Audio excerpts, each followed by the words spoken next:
Cool. Okay, but like I said, just feel free to interrupt. I will not be bothered, I promise. Okay, so we're talking about two different things here, impactful conceptual images. And the reason why I say they're two different things is because it doesn't matter if you create conceptual images for them to be impactful and vice versa. So conceptual is really just my way of saying that there's an idea behind it first and foremost, and then I create from that idea. The opposite of that would be, for example, like you're out with your camera, you see things that you like, you're taking pictures. There isn't the idea behind it initially, but you see something that you like. So this is the opposite of that. I never have my camera with me ever, like ever. It's hard for me to even consider myself a photographer sometimes because at any given time, people will be like, "Oh, Brooke's a photographer. Get your camera," and I'll be like, "Oh, that's like so locked away. Like I never have it." So I only take my camera out when I have an idea, and my typical day of creating looks like me running out with inspiration into the forest or a field or a lake or something like that and doing a shoot. Sometimes in my studio, it just depends. So let's just take a look through here at some of my images and also talk about ideation. So you can see two very different images here, one quite dark, one quite light.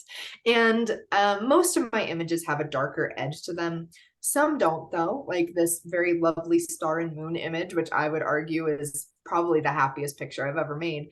And but whether it's dark or light, there's still an idea. And I think that's obvious when you look at them. It's not, you don't look at this and think, oh, I bet she just kind of, ran outside and like thought, I'm just going to do this for no reason. Like it's pretty obvious there's something there. And so for this image on the right with the star and the moon and the sun, um, I wanted to create an image that represented my relationship with my foster kids and sort of lifting them up and showing them the light. And so this is what I created out of that. Intentionally choosing to use paper elements where I cut paper out and photographed them so that it would have that sort of childlike look to it. As completely opposed to the image on the left, which was also about my foster kids, but about the grief of losing them.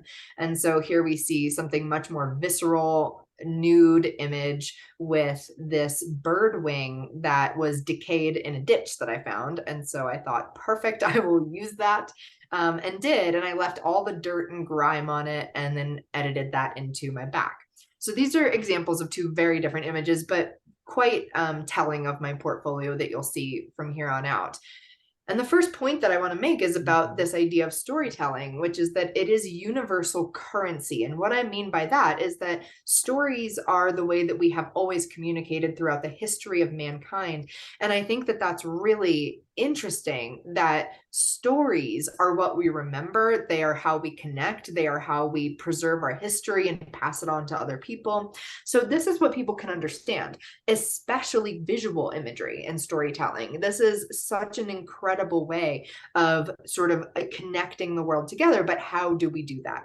So there are two things that must occur, in my opinion, when we are telling stories. It has to be completely specific so that you feel engaged with it. It's something that you have experienced or an emotion or something that you want to tell about, but it also has to be universal. And for something to be universal, it has to connect to a wide group of people, and it has to have the ability for people to read it like a book. And how does one read an image? Well, we read the visual elements of the image, and that's how we go about doing it. So our eyes will start to roam the image, and we're going to say, is it dark or light? Is it happy or sad? What are the elements in it, and what do they symbolize? And this is how we read an image. So for this image, for example, if I wanted to show the grief of losing my foster kids, I could have just shown you a picture of me and the kids and then said, I'm sad, but that wouldn't mean anything to you because you're not in the picture. You don't know the people in the picture. It can be quite confusing. So I'm trying to find the personal element for me in the general. And that's how I make my work. I'm always thinking about audience and audience reception and how that's going to play with other people. Because to be quite honest, I'm only 50% making this work for me. I'm also 50% making this work for other people. And to me, that's extremely important to put work out there that means something to someone else. Because while it feels amazing to create, my goal in life is not to just make stuff for me, it's to change how other people view the world and themselves in it. So I'm extremely interested in this idea. For me, there are three things that you have to do when you're creating an idea. And these are the must knows for me that I think are just vital. So one is to know your purpose, to know the reason for living. Like, what is it that by the end of your life you can look back and say, this was my purpose and I have fulfilled it. Number two is to know your message and or your opinion about something. I think that a lot of times in art, it's very common for people to shy away from having an opinion about something because it's polarizing and you think maybe people won't like that. But in fact, I think the world is kind of starved for opinions in art. And there's a lot of art that doesn't really land anywhere because it doesn't quite mean anything in particular. So knowing the message you want to spread or what your opinion is about this particular topic, I think is really vital to creating an idea that resonates. And then number three, know how you want to make people feel. And knowing how you want someone to feel is really, to me, the hinge that really makes everything work here. So, you know, you might create something that means a lot to you, but if you're not thinking about how other people will receive it, then it's probably not gonna resonate. So here are a couple of images that I thought would be fun to look at as an example of these three must knows. Okay, so purpose, message, and making people feel something. And so when I created these images, again, a lot of my work over the last few years has been about my journey through foster care and, you know, loving children and losing them. And so a lot of these images represent that. And that's what these mean to me. But there's nothing about this, either of these images, that would make you think, oh, this is definitely about her journey with foster care, right? So to me, it's specific. You know, this image with the rain cloud, it's about, I remember I named this image hung out to dry. And it's about this feeling of like, I'm just sort of strung up here, holding on to whatever comfort I can and getting rained on anyway. And that's probably a feeling that other people can resonate with. You know, the feeling of feeling like you have a rain cloud above your head, you know, of feeling like you're hung out to dry. And then all of these elements that I choose to go into it start to make you feel even more that way. The blue tones, for example, give you this sort of dark and dreary sort of mindset. Same with this one over here, dark, dreary blue tones, and then just this light right at the chest. And so for me, these four candles at that time represented my four foster kids. To you, they might represent anything at all. It might be rekindling your passion, you know, in your heart or something like that. It could mean so many different things to different people. And that's why it resonates, because it is specific to me, but means something generally to other people.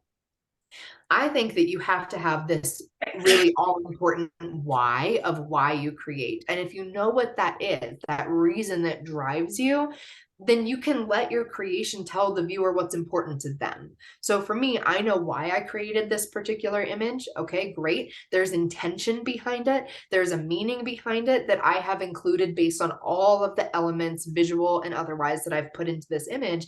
And now the viewer can tell the story to the person who's looking at it. And that's really what art is supposed to do. Now, that doesn't mean that art can't mean more to somebody by explaining it or sharing a personal story about it.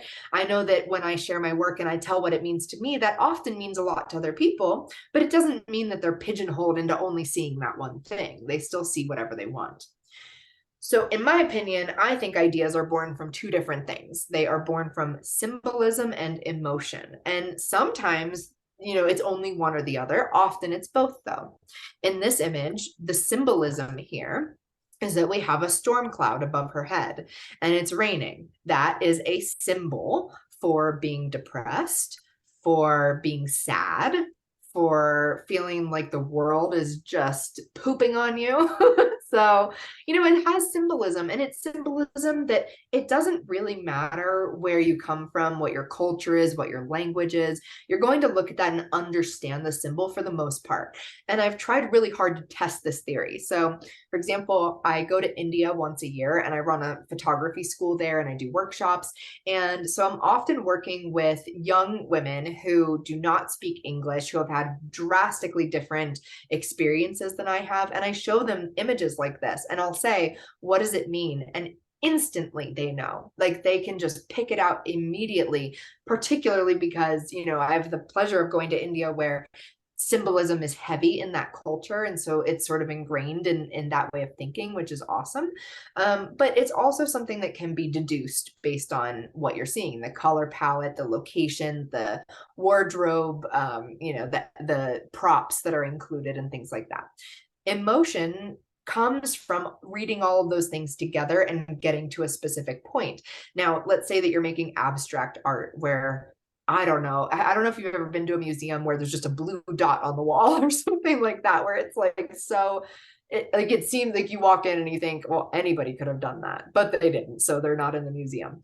That's meant to be an emotional thing. And you're supposed to look at it and feel something immediately toward it, whatever that is. And so for my images, it takes a moment sometimes to find the emotion in the image, and that's okay.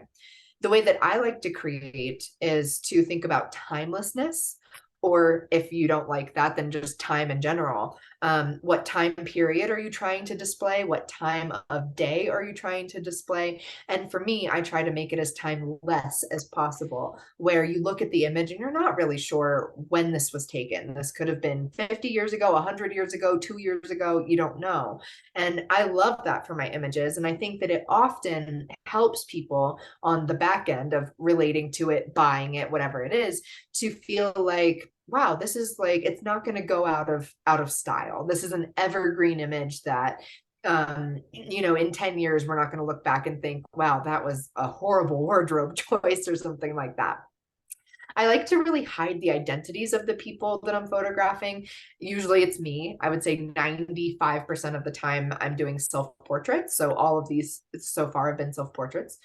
And I like to hide my identity by obscuring my face in some way. And I do that because I don't want the viewer to look at this and see the model. I want them to look at it and see a character. And often with photography, since it's such a realistic medium, it's very easy to look at an image and think, oh, I see the model. I see the person that they were photographing. So I try to hide that a little bit, try to make it a little bit more painterly, just to create this feeling like, no, you can look and know that, like, this isn't a real person, that I'm creating a character, a fake scene of sorts. And then symbolism as well. So these are some great examples of how I've done these things, hiding the identity. For example, both people are facing away. One is totally obscured by an umbrella. And I'm also really heavily thinking about, is it timeless? Pretty much. Is there symbolism? Definitely. You've got this person who's holding an umbrella and they're walking off in the distance toward this rainbow. The rainbow is melting. I mean, it's not like the happiest rainbow I've ever seen in my life. And yet you have this sense that maybe there is hope. Like she's going in prepared. She's ready for the storm, looking for the bright light at the end of it. The other image, not so much. Not super happy of an image. Lots of blood and nails and stuff like that.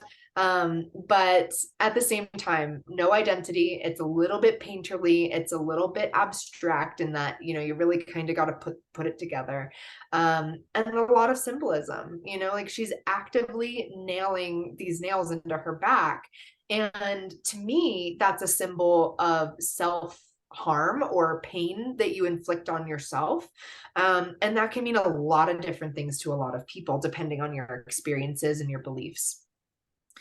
I believe that images tend to connect to people when they surprise people. And I don't necessarily mean shock value. So like this image that we just looked at with the nails, there's absolutely shock value there. Somebody looking at this will say, okay, like that makes me uncomfortable. I don't want to be viewing this. That's gross, whatever your reaction is. Some people might not think that at all, but it's definitely more visceral.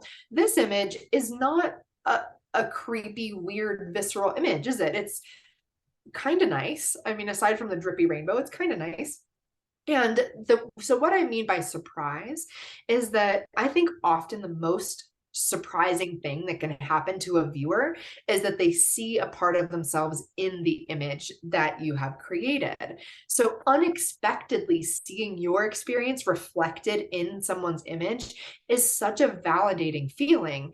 And I know this from years of creating images that are very dark, that resonate with the darker side of people. And I hear people all the time telling me, I've never felt understood until I saw this image. I never felt like anybody had the same experience as me until I saw this image. And that's validating and it's surprising because it doesn't happen that often where you're just stopped because you feel yourself in that thing that you've seen. And I think that is an incredibly special thing to feel. So I like to start backwards with my ideas. I like to start from the very end of the experience. So, like normally you find an idea, you create it, you release it, you have an experience with the public about it. I like to start with that experience at the public because I like to be slightly manipulative with my work. So I want to guess at how people will feel toward it and try to work toward that feeling so that when I put it out and people say, I feel this, I've already expected that response. And I've curated my experience of creating and releasing that image to cater to that response. So I first ask, how do I want to make someone feel? Like, what is the emotion that I want somebody to understand? And maybe that starts with me. What memory do I want to create from? What emotion do I feel that I want to create from? And then I think about the audience and what experience I want them to have. In this case, with the nails in the back, I'm thinking about the audience and I'm thinking to myself, I want people to be able to express the pain that they have inflicted on themselves. So I'm creating this image that is about that very clearly. I'm also writing about my experience doing that and then letting people open up to theirs. Then I ask myself, okay, so if I know how I want people to feel, then what is the image about? And that's when I then start to break it down into the elements. So, okay, if the image is going to be about self-inflicted pain, that's going to be the idea. Then how do I start to represent that idea through the elements in the image, through symbolism? In this case, I decided it would be nails and blood and a hammer. And I thought that was a really effective way of communicating that idea. And then how do I achieve that? Like literally, what do I now need to do? Do I need to get fake blood? Do I need to get nails and a hammer? What pose will be best for this? All of those elements that go into it. In this case, I chose to do this on a bed. And I did that very specifically because I wanted it to feel like this intimate space where only you think about the pain that you've inflicted on yourself. Dark background because this is sort of a spotlight on this person having this experience. This is a really interesting image, I think, to discuss all of what we've just talked about and creating ideas and executing them. So I decided that I wanted to create an image about parenthood for me and what that looked like for me. And so I started to consider all the elements that might go into this image. I decided that I wanted to show skin because, the experience of having some sort of sexual or intimate experience is part of this discussion of parenthood. I wanted to show sort of this idea of fruit of my loins, literally fruit coming from my loins, and yet this particular fruit looks quite bloody. And it has been incredible to release this image and see all of the different reactions to it. Some people saying this looks like miscarriage, this looks like abortion, this looks like childbirth, this looks like grief, and it's all of these things that people see. And in fact, some people say that they see empowerment here. So there are a lot of different reactions to an image like this, something that is very polarizing. And then there's my interpretation, which is about disenfranchised grief, which is something that I'm very, very interested in as a topic. The idea of disenfranchised grief is really the idea of grief that is not accepted by the mainstream.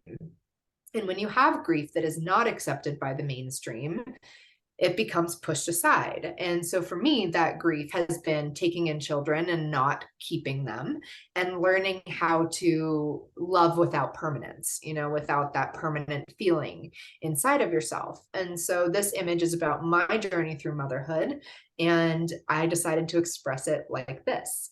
I know that this is, it can be a very uncomfortable image for some people, and I totally get that.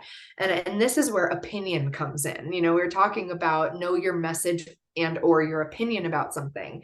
And to me, I just know that I'm the kind of artist that would rather have an opinion about something like this and not be afraid to share it, knowing that people can look away if they don't like it. They don't have to engage with it. But I feel that the amount of good that an image like this can do is worth putting it out there, despite the fact that some people might be upset by it. So that's just my personal view, and yours might be totally different. So to recap, what goes into creating the idea, it's really thinking about how do I feel and how do I want the audience to feel, and then marrying those two things through symbolism, through emotion, and making sure that every single element in the image reflects that. So this is the image that we saw in the beginning. And this is, I think, another really good example of just sort of drawing a bridge between how I feel and how other people might feel, but also bringing general storytelling into the mix. This is an image about Icarus, and that myth that Icarus flew too close to the sun, even though he was warned, and his wings melted and he fell to the sky. And what I love about that story is that the full story is that he actually was warned not to fly too close to the water as well as the sun, lest he drown because of his wings. And so I find that it's a very interesting story that we tell ourselves, that society has adopted, that we cannot fly too high because ambition, essentially, is how the story translates, might kill us, might hurt us. And yet not striving high enough equally was the point of that story. And so I created this image, where she's in water here, as that being the thing that has brought her down. So I want to talk a little bit about how I create these images. Well, actually, I want to talk a lot about it. Let me come back to you really quickly. Are there any questions so far about the idea process and how that starts to get turned into something bigger? Yeah, that's the question I have. And if not, that's totally fine. We can keep chugging along. All right. I have a question. Go for it, Karen. So, do you have like a notebook that you keep next to your bed? Like your brain must always be kind of coming up with these different ideas. And how do you know which one to kind of bring to fruition? And I bring all of them to fruition, first of all. I'm not like one of those artists that's picky about what I make. If I have an idea and it excites me, I just do it. And I think this is actually a good conversation to have, because I think that when you've developed a very specific style, then the idea itself is not as important to be cohesive if your work is cohesive visually. And I find that very helpful to know that my images are probably going to turn out looking very similar. So if the ideas run wildly different, that's okay. My ideas tend not to run that different from one another, but that's just because I have a very specific idea of what I want to be doing. But so yes, I have notebooks everywhere. I mean, I think we probably all have this issue where it's like, oh, pretty notebook. And then all of a sudden we have 20 and they're all everywhere. So I have that, but mostly I keep notes in my email or on my phone, and they are extensive notes, and I have so many of them. And I like to keep them too. It's so fun to, like, a year later look back and read my description of what I wanted to do and then know the image that came from it and to see how different it is and stuff. But yeah, I tend not to get ideas at night. I'm like one of those people, like I go to bed and I'm like, I don't need to think about that right now, but I'm a morning person. So if I have an idea, it's usually right when I wake up, and I'll run to my computer and try to get it done.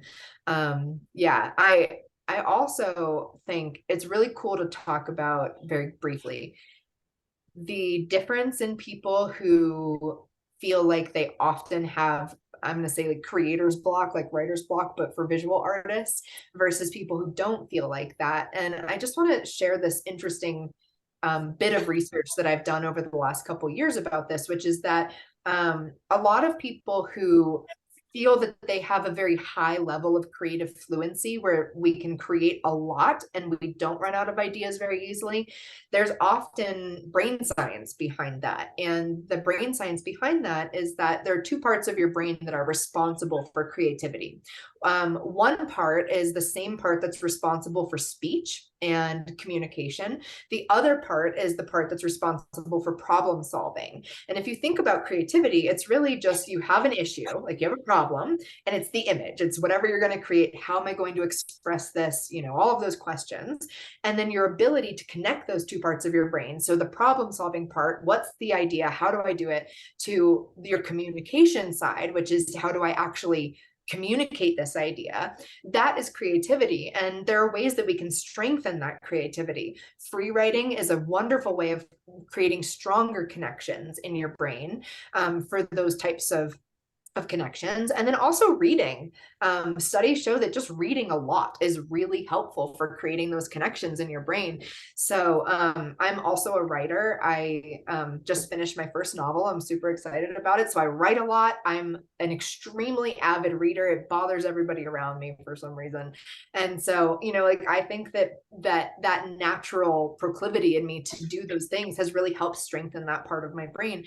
And so I never have writer's block or creator's block ever. I mean, like ever. And I also think not being a perfectionist is a big part of that too. Because when you're a perfectionist, you tend to, you know, you stop yourself from creating because you think it might not be exactly what you want. And I have none of that. Like I don't care if my images turn out good or not. I just do it. Like that's not part of my worry in my brain. And that's really helpful too. Any other questions before I jump back in? Dude, I'd like to piggyback on that. So, first of all, what is the name of your novel? Oh, it's going to be called Root Site. Cool. I want to write that down. Yeah. The other question I had is you mentioned earlier that you composed an image after you saw a dead bird wings. Yes. So what I guess I just need to know, like, what do? You just walk around and you see this and do you like immediately have an idea, or do you just take a picture of it and say, well, I'm going to save this for later? Both. Okay. I do both. And I love, like, I'm looking out my window right now. I live in this big pine forest. They're often dead things, and that's awesome. So, you know, sometimes I see something and I'm like, I know this fits my style. I really want it. And so I'll photograph it in a bunch of different ways. And I have tons of stock folders on my computer of all different things. Like I found a dead snake in the road last year and I had no idea for it. So I photographed it like looking down at it and to the side and all these different ways. And I ended up using it, you know, like 6 months later when I did have an idea. This particular bird wing though, it was just like one of those moments where I was feeling a very strong particular way. And then I saw this wing and I just instant was like, I know how I'm going to do this.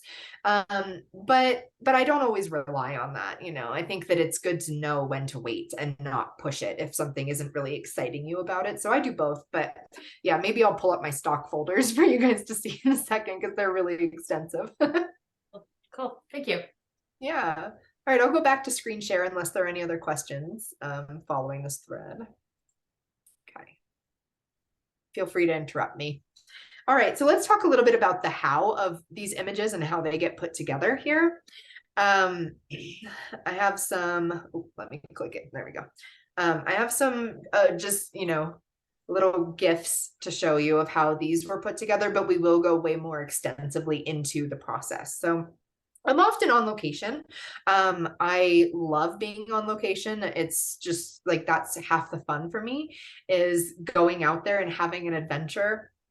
I will never forget this one that we did. We walked out and she kind of stepped in this marshy water and immediately a snake slithered out from under her. And so I was really proud that this model, my friend, I don't really hire models. I just hire friends.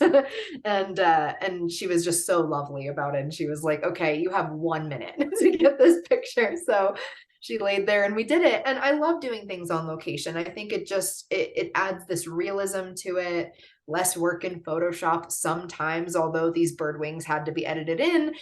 And you can imagine with all the grass, that was a bit of a challenge. In this case, I cut the bird wings out and then continued to mask out some of the wings to let the grass show through on the wings. I also expanded the frame here. So I took my main shot and then I tilted the camera up and tilted the camera down to get my extra pictures around the scene. And I always do that because if you don't, then you're going to end up cropping your image if you want a different format. And I always create in squares. And so I expand my frame to add more pixels to be able to print larger later. So that's how this one was made. Bird wings were photographed at a separate time. Great example of how I found a bird, didn't have an idea yet, so I photographed it from tons of angles and then used that for this image later. And there you can see the close-up. All the little grass that had to be edited in around the bird wings. All right. So here's another one, but this one was shot in my studio. And this is an example of where I shot in my studio because I wanted a very specific look. I wanted this almost like painting classic photograph look where the subject looked lit and yet there was something in the background that let you know that either this was a stage scene or just something natural, like a natural element like the sky. So I photographed myself in my studio. You can see this is really funny. I was using this new camera that I was testing out, and I did not yet have a working remote, and so I had to do a 10-second timer, and that meant that I couldn't autofocus on myself with my remote, and that's how I normally shoot. I wonder if I have a remote here. No, I don't. Otherwise, I'd show you. But I just use a little remote and I click it and it focuses on me. I use a 2-second timer. So I throw the remote and then I get myself in focus. In this case, I did not have a remote. And so my yoga mat, which you can see rolled up next to me there, I had that sitting on the stool to be my stand-in. So I went and I got behind my camera, focused on the yoga mat, clicked the image, and then I had 10 seconds to move the yoga mat and then pose myself on the stool. It was very, very challenging, especially because I had this rope just taped to my chest and it kept falling off, and it was a whole situation. But really, really effective because the lighting was exactly what I wanted, where I was brighter, it looked studio lit versus the background. You can also see some editing in this. I'll try not to make you throw up by watching it too long. You can see some of the editing where it's clearly a lot brighter. I've gone in to make my skin really milky, like really pale and bright, which I think helps give it sort of a classic painting look to it, which I thought was really fun. And then just focusing on the color here. So obviously there's a lot going into this. There's the choice of the sky and the colors that go into that, and the red string, which, is connected to the heart and going under my skin, and all of these things. I have to admit, I had just gotten my COVID shot the day before, and I had this this Band-Aid on my arm, and I was like, I'm just gonna leave it. I feel like it adds to the image, but it wasn't initially intended. And so the red string really stands out here. Sort of, it kind of looks like a heart held in my hands, and then the strings kind of go off frame. And I wanted to make sure the string was long enough to leave the frame so that you don't really know when it ends or who it's connected to. Okay, and there's the close-up of my COVID Band-Aid. All right, in the same day, I did this shoot with the red string. Very similar setup, where I decided to go with slightly different colors, but very, very similar. So she's sitting in my studio, and you can see how incredibly dark this is. I do a lot of color editing and lighting editing later in my post-processing. So when I'm sitting there with light and a studio, I'm not one of those people that's like, okay, I'm going to have 5 lights and it's going to be perfect. No, I'm going to have 1 light and maybe not even that. And whatever happens, happens. But I had an idea. I wanted her to be a little bit backlit here. And so I made sure that those things happened. I also needed to have the right lighting circumstances to photograph the candles, so the candles wouldn't just be totally blown out. So that was another consideration in my lighting. And there's that close-up.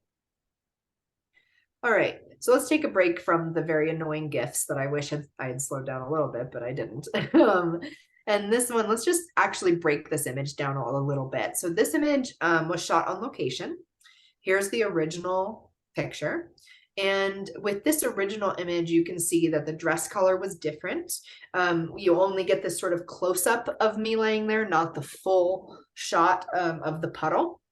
And I lived right behind this at the time. So like my house was just to the other side. And this was in what they call a wash, where when it rains, it floods through here. So this turns into a river. It had just rained the day before. So the puddles were really full. And I had always wanted to do something in one of those puddles. So I went out and I laid down and I had my hand in the water. So you can see, my hand there, and I was actively, moving my hand to create a ripple effect there. And then I went on to add more ripples as I expanded the frame. So first I tilted my camera up, took that picture, and then edited that together so you can see the full scene, but again, with way more pixels than I would normally have there. And then I started to add in, I changed my perspective a little. I liked the, just the framing better, the composition. And then I added in these little ripples. And so I just threw a pebble in each time I took a picture. And you can even see them there. There's that pebble, there's that pebble. And I did that 4 different times to create this effect. And then I did this thing that I often do, which is to desaturate my images quite drastically. I didn't love the combination of the red rock with the blue-green dress. Like that wasn't really resonating with me. So I got rid of the red. I usually like to keep my surroundings very neutral and then just add one overall color to the surroundings, which I did end up doing later. And then I decided I wanted a red dress. And I wanted a red dress because to me, I'm obsessed with blood and dark things. I can't help it. It's just how I am. And so I made my dress blood red. I had to do that very carefully. In Photoshop, you might use something like the replace color, where you can just select that green color and then it changes everything. But with how pale it was, it just didn't pick it up. So instead I traced all around the dress with my lasso tool. And then I used a curve with that dress lassoed to create a red color, which is quite difficult, I find, when doing that on something really pale, but it ended up working out. I added a vignette so that you're really focused on the subject and the water right in the middle. And then I added light to the subject. So you can see if I go back how much that changes the way you see the image, just this lighting change. I'm adding contrast here. So, there's a big difference there with the contrast. I guess, where is it? Yeah. So I was lucky to have this cloud reflection in the water already. And so I really wanted to play that up. And you can really see that here. Now, I made this image a few years ago, so I don't remember specifically exactly every choice I made, but I know based on just being me and doing this a bunch that I probably went in and selected like right around the clouds and added contrast there to really make them stand out. Now I'm adding this color overall. So up until this point, I've only changed color to individual elements, not overall. And here I'm finally adding this yellow-red tint to the whole entire image.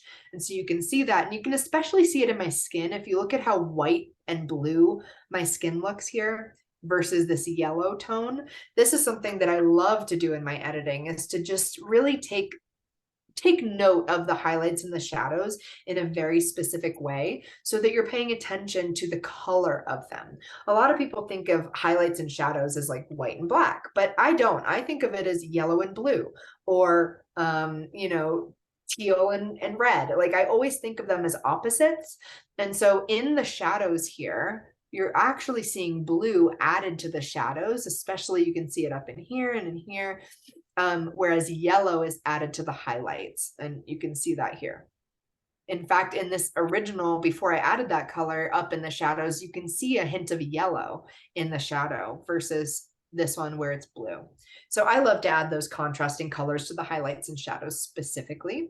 One more pop of highlight there and brightness to finish it off. So I'm going to go on through more editing. Are there any questions before or on any of these images so far before I move on to the rest? Can you go through a little bit about what do you do? What tools are you using in Photoshop to be able to color grade it? Are you just using like the color balance, the hue saturation? Yeah, you know what? I have this big image that I will open up in Photoshop and I'll go through every tool that I use for that. So I'll get to that in just a sec. Thanks. Any other questions? Sorry, I just saw your note in the chat, Jonathan. Sorry, I missed that. Any other questions before we? All right, I'm gonna jump back in, but feel free to interrupt. Okay. Oops, there we go. All righty. I'm gonna make you sick with another rotating GIF, but I wanted to show you this image because I shot this image with this new camera that I was testing, and I really wanted to like test the limits of it. And so I went out pretty much, it was like I could barely see my subject in front of me when I shot this image. And that wasn't completely intentional. I meant to have more light than that, but we were late and this fish tank was very heavy and we underestimated how much work it would take to get the fish tank in the lake. So this is how it started, and it's brighter in the camera than obviously it looked to my eye. Even there, I was having a really hard time seeing around me. But I shot with this fish tank in the water. I had hoped that my model could fit in the fish tank, but she couldn't. So we settled for this pose where I knew that I was going to Photoshop her body out of the image, so it looked like she was actually inside this fish tank. But you can see here that like I'm not worrying about how dark it is. I just go with it. And this is my anti-perfectionist personality coming out, where like I would rather just go have an adventure and do it than make sure every element is perfect. I know that's a controversial thing to say. I'm not advocating for that in particular, but I am advocating for perhaps a more lenient way of looking at art and just experimenting with the tools at our disposal. So I ended up really brightening this image up, and to the detriment of the image. It's really, really a grainy image that you can see in the in the fish tank. It was like almost black to begin with, and I had to brighten it up to such a degree that it's grainy. But I'm not the kind of artist that looks at this and thinks like, oh, that's so bad. I just think, wow, it looks cool. Like I'm happy with some grain in my images. I'm happy with things being a little bit soft focus, because for me, the point of it is not that it's perfect. It's that it means something emotional and people can connect to it within reason. So obviously I have some standards. I'm not saying that like I just let everything go. The compositing has to be tight and it has to be realistic and it has to look, like it has a connection. But I'm okay with this, and I find it quite exciting to do shoots like that.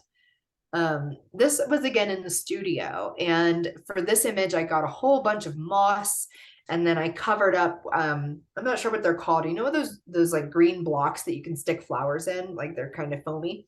I got those blocks and I put them underneath all the moss, and I stuck roses in them so that the roses would come up on the subject. And then the rest was added later. So I added the sky, I added the halo, and you can see how that came to be. Now, there's a lot going on here where perhaps you wouldn't think about it at first. For example, if the halo is glowing, then there has to be a yellow glow on the arm, and on the places where it's kind of coming behind. And those were things that I had to consider when I created this image with the lighting and all of that. And so I tried my best.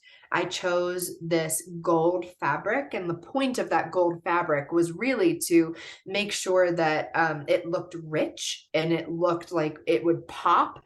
I wanted it to look satiny, like that was the whole point of this image for me, was all these textures, the dull moss with the shiny fabric with the soft petals, and then the texture in the background, which we haven't talked about yet, but we will. Every image I make has some texture in it that's been added, and I think that just helps make it look more timeless, look more painterly, and I'm super excited by those things. Okay. All right. Now, before we go into this next section of talking about where images go after they're created, I want to go ahead and open up Photoshop here. And so what we're seeing is this massive Photoshop file. I'm going to expand this up so we can see all the layers there. There we go. And so you can see it's like quite a large Photoshop file. I don't know Hey, how Brooke. many layers that is, but it's big. Sorry, go ahead. We can still see just your face. We can't see a Photoshop file. Is that Oh. what? Interesting. Can you? I see the Photoshop file. I do Oh. too. I do I see too. the Photoshop I file. see, I see the Okay. Photoshop file. I don't Just want anyone kidding. to just see my face. Okay, good. I'll sort it out. Sorry.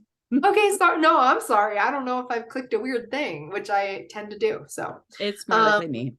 okay. So let's break this image down from this massive file. I don't even, where is my scrolly thing? I don't know what this is that's showing up over here. It's like some error for Zoom, and I don't know what it is, but, and I can't get it to go away, but well, let's do this.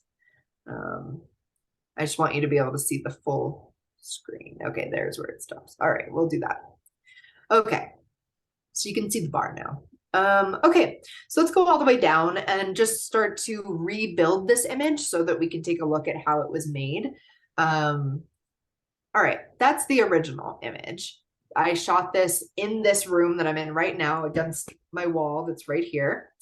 And so I shot this with just window light, me standing there with a bed sheet and a window, and that's it.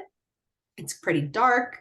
There's a shadow over here that's from the desk that I am sitting at right now. But I avoided that. And what I really wanted was to just create this scene where there's a big wall in front of me. And I knew going into this was going to be a very challenging edit for many reasons. One, I'm in my office in my house, and it's not a very big space. It's like a 10-foot by 10-foot room. So making it look like a really big room was going to be a challenge. Creating a hole in my body was going to be a challenge. I mean, there were just a lot of things. But what I did was I knew that I wanted the window light to light me just like this. I knew that I was going to have it look like my arm was coming through my body. So that's why this arm is posed the way that it is, so that I could add more hand-on coming through the middle. All right, if that doesn't make sense, don't worry. We'll try to make sense of it in a second. So I took that main shot, and then I tilted my camera down to collect more image of the bed sheet. And you can see I'm just expanding. So here I've moved my camera to the right and to the left, trying to add more floor space on, but that's about as much floor as I've got in that room. Like there's a door right here and a desk right here. So we'll see what happens there. I expanded my wall, and that was easier because I just took a picture of my wall and added that in. So I added that. And then I'm adding more floor, and this is not a different picture of floor. I literally took the extra floor and just shifted it over. So I'm trying to make it look bigger than it really is by just playing with perspective. In this case, you can see, I don't know, well, it's probably very, very tiny for you to see. I don't know.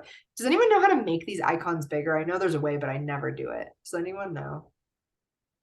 I'll make them bigger if I can, but I don't know. Oh, well. What I'm trying to point out is that you can see that the images in the icons are slanted because I've changed the perspective of them. So I'm going into edit, transform perspective in order to skew the perspective of the floor to fit on the outside edges of the frame, if that makes sense. And I've done that there too. And I'm trying to make it darker, like just trying to make it fit into the room as best I can. And you can see that it doesn't. Like I totally messed this up right there. I don't even know what's going on there. I mean, time will tell if I ever fix it or if it's just a mistake in my image. We'll see what happens. Okay, I decided to warp things, more perspective, and I'm just cleaning stuff up. So for example, I hate ironing, not gonna iron. So I iron in Photoshop with this fabric here. You can see that happening here. And to iron it in Photoshop, I am using the heel brush tool, the same way you would like get rid of a blemish on a face or something like that. I'm using the heel brush tool to get rid of it. And it's my favorite thing to do because it also makes it look painterly. And that's part of my aesthetic. Okay. Okay, dealing with shadows. Oh, look, I tried the floor again. Apparently I did fix that. Good for me. It's always hit or miss. Yep, I decided the floor wasn't right, so I redid it. Okay, so at this point, I'm probably feeling pretty good about what's going on right now because I've got the room put together, which gives me less anxiety. Let's skip up to this. So here's just a hole in my back, like literally just a hole. I drew with the what's it called? The elliptical marquee tool, a little circle. I made sure that the wall came through it, and that's all I did there first. And then I used this bowl to make it look 3D. Now this looks terrible right now. I'm not trying to impress you, but I took this bowl that I had and I photographed it from many different angles in this room in the same lighting. And the lighting doesn't quite match because the bowl is brighter and it's shaped differently and all of that. So all of these, you see these layers that are pinned down to these, the bowl and the circle, all of those are going to try to help blend it in. And so we've got a shadow in the background to make it look like I was really there. And then I desaturated it to make it match the wall better because for some reason it got a little bit blue for me. Okay, that's just brightening everything. And now I'm working with this bowl. Okay, so I'm trying to make it the color of my skin by tweaking the colors and curves here and there. And just trying to make sure that it matches. And it took a lot of little tweaks. Like I just kept feeling like this is never gonna work. It's never gonna fit there. This was a failure. That's how I felt. Now, some of these are shadows from the arm that will come through, which is there. So you can see the shadows being added on. Okay, and we got to a place where like, all right, it kind of blends, like it's not perfect, but it's getting there. I photographed my hand separately, and so I cut that out completely and added it in. Let's zoom out a little bit here so we can see. I had turned this layer on, which was that brightness, so I just brightened everything up there. And then we've got some extra, we're going to come back to these weird changes. You know how when you edit, sometimes it's just not in the right order? We'll come back to that. Okay, so then there's the hand with, again, some adjustments to make sure that it fits, different shadows being added on there. And then we have this whole situation with the hole in the wall. Now, this is such a complicated image, and most of my images are not so complicated as this, but I thought this would be a fun one to just take a look at and see, what's up with all of this. So I used that same bowl that I used in my body to create a hole in the wall. And the whole reason why I'm doing this and not just making a circle with the elliptical marquee tool is to make it 3D. It has to have shadow and highlights, and it has to have depth to it. And so that's why I'm doing that. I was able to use it so large because I did photograph it so close to my camera. So it was a very large image in the end. So here again, same thing that I did with the bowl in my back, just using all of these little curve adjustments to try to make it fit into the wall better, adding shadows, just going on and on with this until we got to a place where I felt like it might start to blend. I put some sky in the background. That's a crack that we'll address later. And then I'm adding overall adjustments now. So now I'm like, okay, this is kind of bright on the side. Let's brighten up the wall over there. I've got this cloud that I decided to have coming through the hole, which I really liked, just giving that impression like something from the outside is coming inside. And then editing that down to make sure that that fits in the space that it's in pretty nicely. These are more cracks. I photograph things like this all the time. If I see a crack in a wall, I'm definitely going to photograph that and keep it in my stock folder, which you have to remind me to show you after this. All right, there's some overall texture. This still obviously doesn't fit. Like we're all on the same page, right? I'm aware, don't worry, that it doesn't fit yet.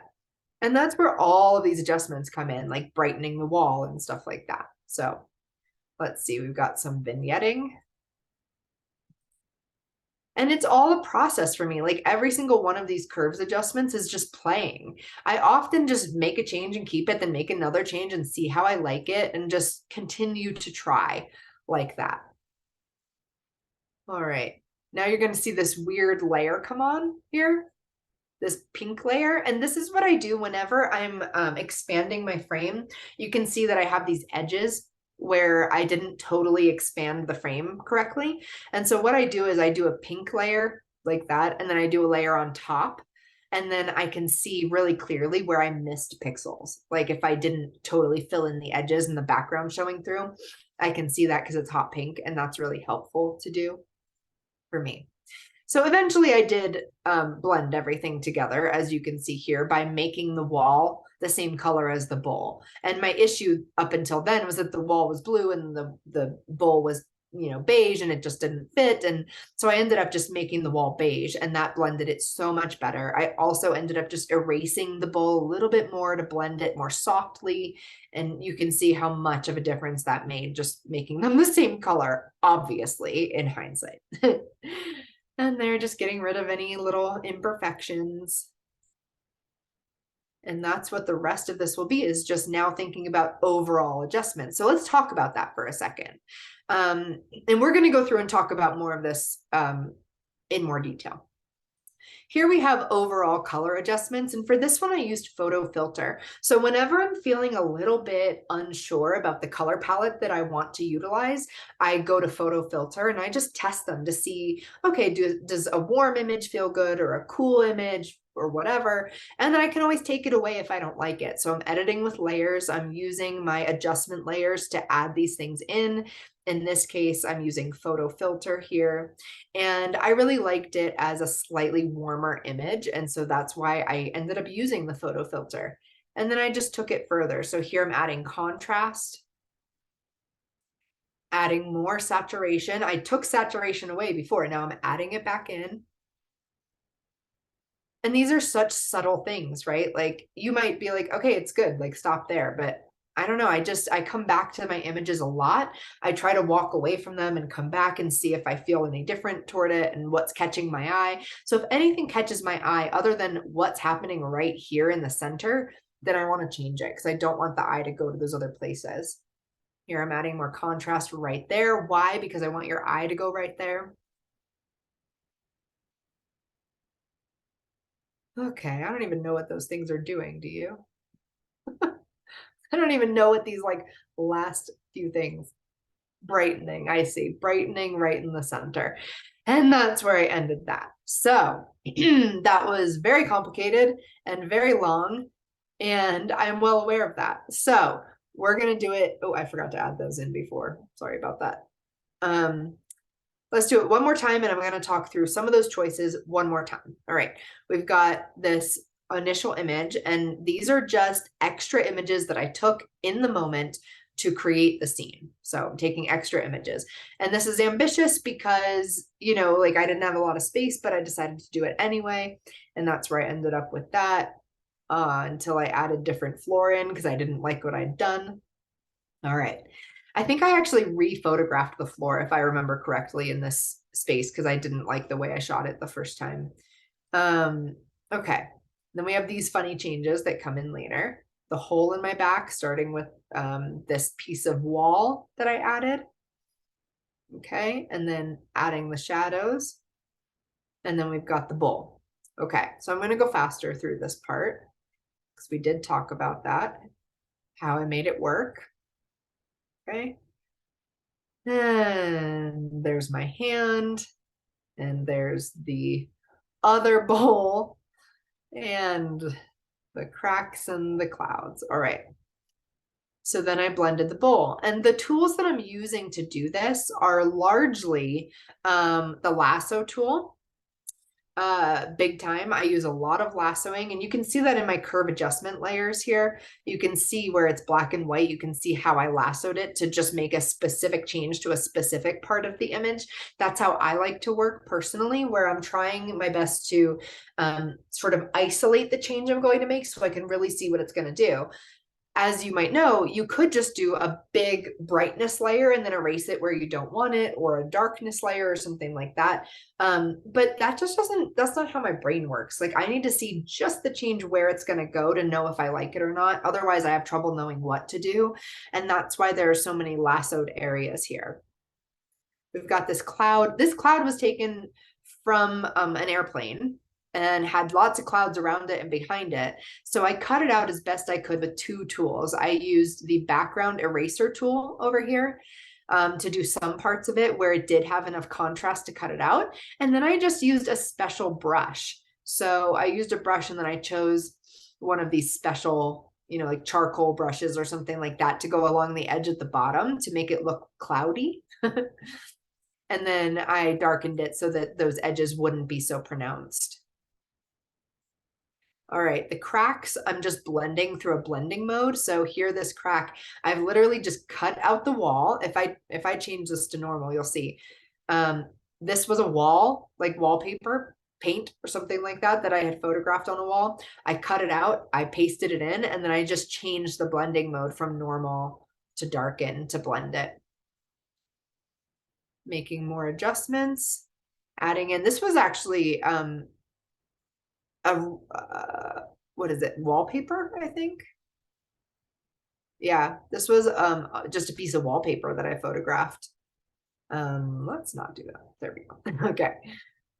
That I added on for texture. And then again, just making my best attempt to blend things here. Up until there. All right. And then all of these layers. So every single layer that you're seeing here, it's pretty much either curves or hue saturation. And those are the main things that I use to color the image. I'm gonna, you know, put all these layers on and just show you with curve adjustment layers here. Oops, that's in the wrong spot. What I would do. So I'm gonna click the top layer. And my method for this is just to start to think about the highlights and the shadows, as we mentioned. I really often, when I'm on RGB and curves, I don't know if like you're super familiar with curves or not, but I find curves to be the most rewarding tool in Photoshop for how much it can do and how much control you have. And so I will often pull up on the shadows of an image of mine and down on the highlights. And that's just taking away the white and black points. And I do that because I don't want my images to look like a photograph. That's just not my goal. My goal is to create images that look very painterly and timeless and not modern. And so I'm taking away the white and black because those are common things in photography. Like I remember taking a film photography class in high school, and like the thing was you have to have a white point and a black point in your photo to have good contrast and stuff like that.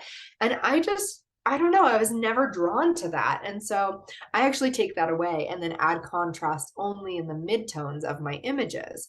And this makes the shadows really murky, the highlights a little bit gray, and then the rest of the image can have the contrast. And I just love the way that that looks. Now, this is too much because this was already a finished image, but I really like to do that.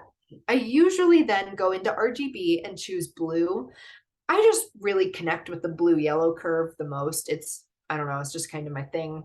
I love it. Yours might be different. But again, working from the highlights and the shadows, too often we just go like this and we're pulling from the midtones. And that can be great depending on the image. But I can already see how, like, when I pull from the midtones, my skin tone is getting really weird. Like it's too saturated. I don't like it. And so instead, I take the highlight and I'll add color to it, and then the shadow and I'll add color to it. And that's how I'm creating a balance of tones where there's no white and no black. And I love to focus on those ends of the curves. In the red curve, I think it's just so beautiful to add red to the highlights as well, especially when you've added yellow, and it creates this almost like dreamy sort of pinkish purple light that comes in. And that's the thing, right? Is that as photographers, we're taught to pay attention to light, but we're not often taught to pay attention to the fact that we can manipulate the color of light.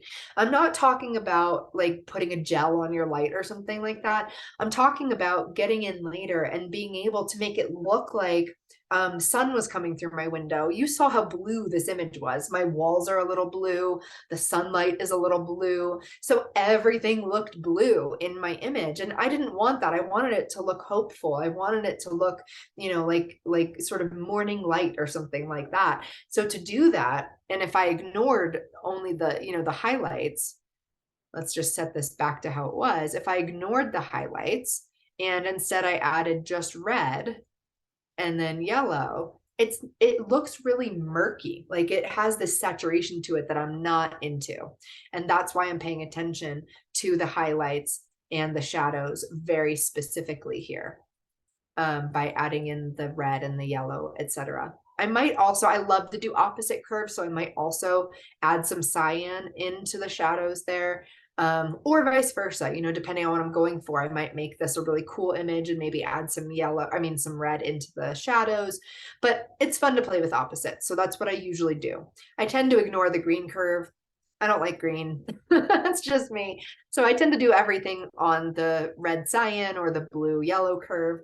And that's how I like to work with curves. I do the same thing with light though.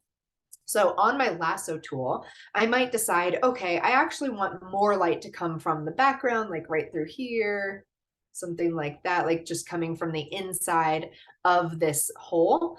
And so I might do it like this, where I'm making just some natural squiggly selection, because, light doesn't just come in a circle. It's not just going to be like, look, I'm just evenly lit. It's just not going to. So I like to do it really sort of squiggly like that to make it natural. And then I'll right click to feather. And in my feather, that's when I'll say, okay, I want it to be like a really soft light coming through, maybe like 300 pixels. We'll see what that does. And then from there, I will create my curve adjustment layer. And this is where maybe I'll start from the midtones, and just see, like, is that the light that I want? Maybe from the shadows to make it really hazy. And there's so many combinations that we could do here, maybe a little bit of both. And then I'll say, well, okay, if I have that, do I want any more contrast? Maybe we'll make it more contrasty, just brighter, and then maybe color. And then I'll start to, select my color from the highlights. What do I want that to look like specifically? And so you can see that happening there. And it's really fun to play like that. I also love to do this throughout the image. So whenever I create a vignette, for example, it's always a squiggly line vignette. I'd never just use like whatever vignette they give me in Photoshop, because I want to make sure it looks supernatural, not supernatural, very natural. And here I'll do a big feather, like 800 pixels, something really, really large. And then I'll select inverse. So now just my squiggly edges are selected. And from there, click the wrong button. I'm going to create a curve adjustment layer again. And now this is where you can get kind of fun with your vignettes. So like, instead of just saying, okay, there's a vignette, I darkened it, I might actually start with the highlights and go down and then up in the shadows to make it even like softer, so that it's not just like, black on the edges. And that's one way that I would do a vignette. And just the opposite, I would do the same thing. Like maybe I want more light coming in just right through there. So I'll just do that. Maybe add to it. Okay. Oh, I didn't mean to miss that triangle. Okay. And then I'll feather that. I don't know, like 400 pixels, something. This is a very large document. So if I look in image size, you can see it's over 14,000 pixels, which is 40 inches. And that's how big it naturally was. So it's a large document saved as a PSB file. Here we can go into curves, and I might just brighten that area up, and then add my color back in there, because brightening from the midtones can often wash it out. So we can just add a little bit of light through there as well. And so these are just the changes that we made together. Was it these, maybe? I don't remember which ones we just did now, but something like that, maybe those. And it makes a big difference, all these small changes. And the reason why I'm doing this is I'm looking at the image overall, and like probably 10 or 20 times during the editing process, I'll get up and walk 10 feet away from my computer and just look at it from afar. I will reduce the size of it like this so I can get a sense, like, isn't it amazing? And maybe you can't see this as clearly as I can, but just the way that the light looks now and the shadows, like in the vignette, and how much work that was, you can really see it, as opposed to when it's big and then it kind of flows better. So I love to do that. When I finish an image, I will always go into image, image rotation, flip canvas horizontal. This is going to take a second. My computer's mad now. And the reason why I do this is it totally changes the way you see the composition. And that's going to change my perception of the image. And, that depends on which side you want the light to be coming from, where you want your subject facing, where the lines are going, so many parts of composition. But it's really fun to just flip it and see, oh, does this actually work better the other way? Often it's very jarring to see your image flipped all of a sudden. Like, it just looks wrong, but sometimes it looks so right. And you realize, wow, this should have been that direction. Like, this looks so wrong to me. I can't even look at this. Does it look wrong to you too? I don't know. Like, ugh. So we're keeping it the way that it was. And that just solidifies my opinion about that, and which is really nice. Okay, let me come back to you. Oh, thanks, Mark. Right click or control click in the gray area underneath your background layer to increase the size of your, I'm going to try that right now. Sorry that I didn't see that a million years ago. I get in my head, Oh, I don't know. I can't seem to. Oh, well, I'll figure that out soon. Okay, any questions about that editing process that we just went through? Because it's a lot. And it probably is overwhelming if you're not used to making work like that. Do you have little editing tutorials that you offer?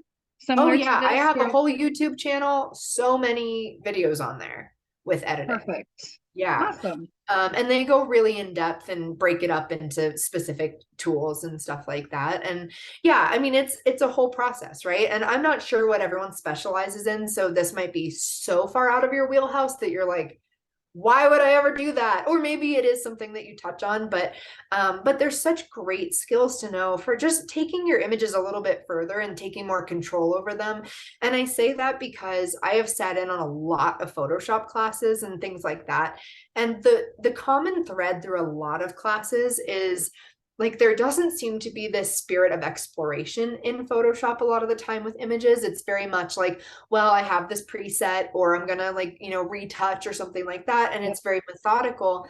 And my process is methodical in a sense. Like, I always composite first, always. And then I often think about light, and then I often think about color, and then texture. So like, I have a sequence to the way that I create, but I explore so much within that. And that's why you see so many curve layers, because to me, it's like, well, I'll just see what that does, and then I'll see what this does. And it's amazing how by the end of it, it does come together. You do find this sort of way of building on itself. And this is what I believe is the difference between painters and photographers, which is, a painter has no choice but to experiment to a degree. You have to just see, like, does that glob of paint look good there? I don't know. And then if it doesn't, you got to work with it. You can't take it off. And photographers have the ability to take it away, to say, well, I didn't like that layer, I'm just going to erase it or whatever. And that's great, but I like to work more like a painter, where if I've done something, I'd rather just build on top of it and see what comes of it, and just sort of layer it like that. So hopefully that's insightful. Do you do it all at the same time, or sometimes do you have to come back to it? And do you keep track of how many hours it takes you to Yeah, I come back to them all the time. If it's a really simple image, then sure, I might finish it. And actually, those are the ones that I feel the worst about. Like, when I get an image that I actually like in camera, then I'm lost. I'm like, well, what do I do now? Like, I don't know what to do. Yeah. And that's actually quite overwhelming for me. So I don't I don't love getting it right in camera every time. I mean, I like having lots of pieces to put together because it makes me feel more comfortable in my flow. But yes, I often come back to my images with some frequency. So I'll usually give it like a 1 to 2 hour session to begin with, and then walk away for the day, usually the night, and then come back to it. And once I come back, then I'm coming back fresh. And I have this little trick that I like to do where I will have the image in Photoshop like blown up big on my computer so that right when I walk into my office first thing the next day, it's the first thing I see and I'm like confronted with it and I have an immediate reaction like, oh, that composition is definitely off, or whoa, those colors were so bad that I chose. And it's that gut reaction that I try to strive for. And then I continue with it. And it usually takes like one good step away to come back and realize that I've messed it up, you know, or that I got it right, but that's way less common. Usually I've messed it up. Usually it's like, wow, there's no contrast in this image, or like, wow, that yellow was like kind of pukey. Like, why did I choose that? So that's my process. And, you know, typically these images are taking me, I would say, like minimum of an hour, and that would be a quick one. Like that would be an easy to edit image, and the easy to edit images are usually very little compositing, if any, and just a lot of texture work and color and light and stuff like that. But you know, upwards of 50-60 hours if it's really complicated. This particular one was quite complicated. I don't remember exactly how many hours. I think it was like 10 to 12 hours of work on it. I would say average is probably 4 hours though that I spend on an image if I had to guess. Yeah. So any other questions or anything specific that you would like to see in an edit? Because I'm happy to pull something up and you know, show something more in depth if you would like to see something more in depth. Might now be a good time to show us your stock stuff. Yes, thank you. Knew I was going to forget that for sure. Let me just pop open Bridge here because I'm like living in the dark ages and I still use Bridge. Nobody ever uses Bridge. I don't even think they like offer Bridge anymore. It's like not even a thing. Anyway, we're going to use Bridge. Let me just. I use Bridge. Oh, thank you. Yeah, there you go. But I'm old. Bridge. I use Bridge. Yes. Every time I use Bridge, and people are like, why are you not in Lightroom? And I've never downloaded Lightroom. I've never used Lightroom. It's just not part of my workflow. And actually, I should explain that because I'm not saying there's anything wrong with Lightroom. It's awesome. But my process is that when I go out to shoot, I'm only shooting maybe sometimes one image. I mean, like literally I come home with one single image. And so I know what I'm editing. There's no like process to batch edit or like cull my images really. Like a really wild photo shoot would be like 30 images that I come home with. And so it's not, for me, it's not a batch editing process. And I think Lightroom is amazing for that, for like getting a lot of images edited. But since the first thing I have to do when I edit my images is composite, there's just no point in starting in Lightroom. You know, like the first thing I have to do is stitch them together. So that's why. All right, let me share my screen. And here we go. So these are my stock folders, and I actually just started moving some of these to my studio computer. So some of them are a little wanting, but so I've got like antique store, in which I did not want to pay for things and therefore went to an antique store and photographed them. I asked permission, I swear. And so just like a lot of this is just like stuff that I thought could be cool one day in an image. And so I photographed them. Oh, highly recommended if you've never. Is this done just that. with your iPhone or your phone, or are you using This a is camera for this? my real camera, yeah. Yeah, and I asked, I mean, like, because you know, people get funky about stuff like that. So Brooke, I can only imagine what you're going to be using these for. and you know, I've actually had these for years and I've never used so many. Like, I would love to use this mannequin. I have never thought of a thing to do with it yet, like that feels right. So one day, you know, hopefully I'll use all of these one day. Look, I'm like blurring. I'm trying to go really fast. Yeah, so that anyway, that's that. Super cool stuff in there. It's like endless fun things in that one. And then you'll see. So like I have an ants folder naturally where I photographed ants. you know, and it's just a lot of stuff like that where it's things that, you know, that like I want to use one day. Oh, this was so, I love this bird cage. Took about 5,000 photos of it from all different angles, which is so important for stock images to just have even just slight movements of the camera can make a huge difference when compositing images together, making sure that they fit. Got some birds in here, lots and lots of birds from so many different places. They're my dead birds. That's what I used for the wings in that image with Icarus. These were the wings that I used there. Look, I'm even wearing gloves. Look at me go. Sometimes I don't, if we're being honest. So yeah. Oh, that I love this bird. It was so bloody. You don't need to see that. Sorry. Okay, moving on. Books. Just so many things. Branches, bubbles, carousel that I found one day, cemetery, clouds, door, dust, fire, forest, ice, landscapes. And landscapes are great. Like I shoot these all the time, just different, you know, spaces that I could drop somebody into. Those are super helpful. Yeah, just so good to have. Clouds is my favorite folder, probably. That's the one that I use the most. But yeah, there are a lot. So those are my stock folders, but definitely shooting them from all different angles. Not only, I usually do like sort of looking down a little bit, looking straight and looking up, and then also from each side of it, just to get different angles. And I try to do that for everything aside from living things like birds. I just get what I can when I'm shooting stuff like that. All right, any other editing questions before we talk a little bit about the business end of things and the sharing of the things?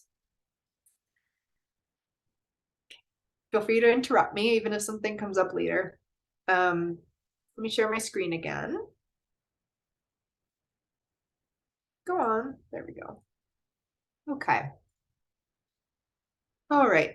So this was the last slide that we saw in the presentation, and I wanted to start here when we talk about selling or marketing or branding or any of those things that we kind of hate talking about typically.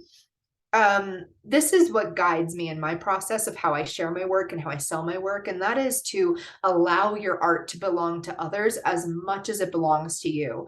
And this is a very challenging thing to do, especially if you're creating conceptual imagery or, you know, idea-based things that are quite personal to you or emotional for you. It can be really hard to do that. And so I'm not advocating that you do if it doesn't feel right for you. There's always that moment where, you know, if something feels too personal or just too much like it doesn't belong to other people, that's okay. But I think it's really healthy to approach art from the standpoint that it belongs to other people as much as to yourself. And that is what I believe about my art. I think that, like, I'm not trying to sit here and say, like, I'm a creative genius, like, I'm the best at this. No, I'm doing it because I think it can help people. And I really believe that. And so I don't need to be the best at it. I just need to connect to other people. And I think that's so vital in our process as artists, is to question, how do we want to relate to other people with this work?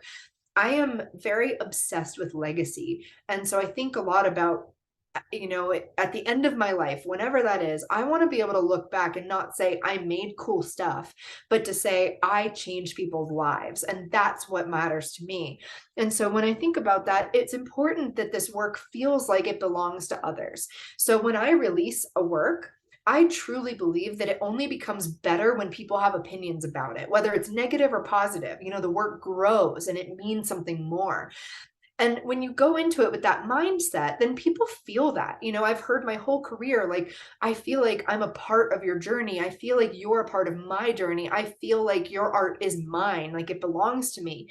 And I want that so badly. And this is a conversation then about, how do we present the work? Because we've already talked about how we consider our audience when making the idea for the work and executing the work, but then how do we share it in a way that it feels like it belongs to other people? So there are so many caveats to this conversation, and we're going to talk about galleries and things like that in just a second here, very briefly. But before we do that, let's just dive into how I share and how this might resonate with you. So let's say this is the image that I've just created, and I'm going to share this on social media or in a gallery or in a group, or wherever you might share your work, however that is. I start to think about what is my story that relates to this, and what do I want other people to take away from it? And then I draw a line between those two places. What's my story? What do people take away? And then what connects those things together? And when you start to think about what connects those things, that's like the meat of what you're sharing with people. So, for example, I might start with a story about loss of innocence, because that's what this image was about for me, and not my loss of innocence in particular, but I was just thinking about all these kids that I've had the privilege of caring for, and how they have lost their innocence to a degree. And so for me, I start talking about this image by explaining how I relate to this, about how I have witnessed this loss of innocence through the foster care system, and tell my story. But then at the end of it, it's not about that story. It's about how the viewer interprets this image. And so I start there with the personal, and then I move to the general, which is exactly what we talked about with ideation, having the specific in the general. And so I'm telling my personal story, and then I'm moving through the story in a way that invites people in to share their story. Have you ever experienced a loss of innocence? Have you ever witnessed something like this before? How did you feel in your childhood versus now? These are questions that I'm going to start to ask people, because I want them to know this image isn't just about what I've experienced, it's about what you have experienced. It's about this idea that we have all experienced in tandem, although in different ways. And that's how I'm sharing my imagery. Now, I don't necessarily advocate for you to do exactly the same thing. It's all about finding your voice and your style in the way that you communicate about your images. Now, I communicate about my images in a very soulful, deep, poetic way, and that's just how I do it. You might be hilarious, and that's how you share your images. And it's still important to be able to seem like you're being personable, like you have something to share about your connection, but then you're also making it about the viewer. So I highly recommend doing that to create larger engagement with your audience, and to create this sort of momentum where people feel like they're a part of what you're doing too. We can definitely talk about more about sharing in social media and stuff if that's of interest. Very quickly, I will just share this sort of my business aspects really quickly, and we can see if there's any further interest in that as well. So these are images from my newest show that's in New York City right now. These are hanging at the Joanne Artman Gallery. And so part of what I do is I sell my work through galleries. It is a complicated and exhausting process at times to do that. The way that I do it is that I make the work. In this example, this is 29 pieces of work that I created over 4 years, and then framed them and got them ready and shipped them off to a gallery.